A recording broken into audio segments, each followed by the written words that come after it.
Hello friends, welcome back to my channel. One of my fellow viewers had requested me to prepare chicken korma. So today I'm going to prepare it with a store-bought sauce, Patak's chicken korma curry, and let's have a look into the ingredient list now.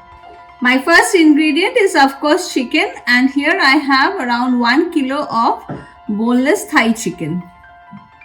Next, for the spices, I have half teaspoon of turmeric powder, 1 teaspoon of red chilli powder, half teaspoon of fenugreek leaf, half teaspoon of garam masala powder, and some salt to taste.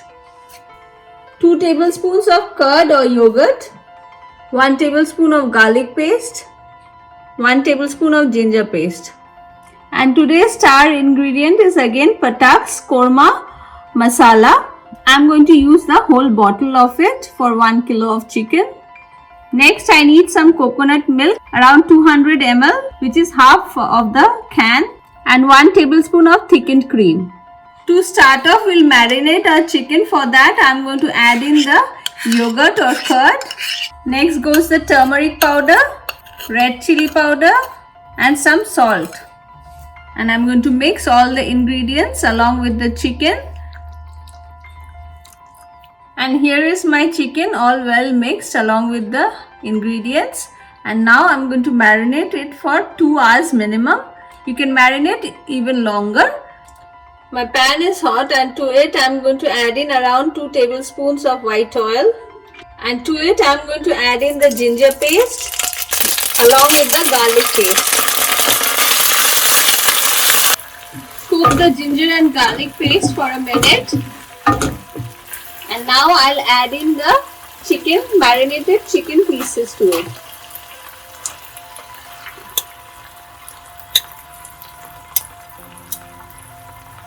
Mix it well and fry the chicken pieces for at least 4 to 5 minutes.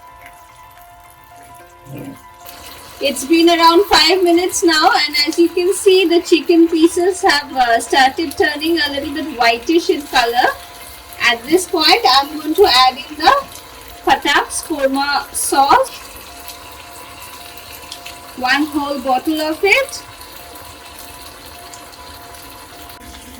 and along with the Korma sauce, I'm going to add in a cup of water, which I have already poured in the jar itself. Mix it well, and I'll cover this and cook for at least 10 minutes. It's been around 10 minutes now, and as you can see, the oil has started floating on top, but still there is a lot of liquid left. So I'll just keep it on high flame and cook it for another 2 minutes so the gravy thickens a bit more, and then I'll add in the coconut milk. After cooking for 3 minutes, my gravy has thickened a lot, and now I'll add in the coconut milk, 200 ml. Which is approximately half of the can, along with the garam masala powder and dry fenugreek leaves powder. Mix it well. At this point, do check in the seasoning. If you want some more salt, then you can add it.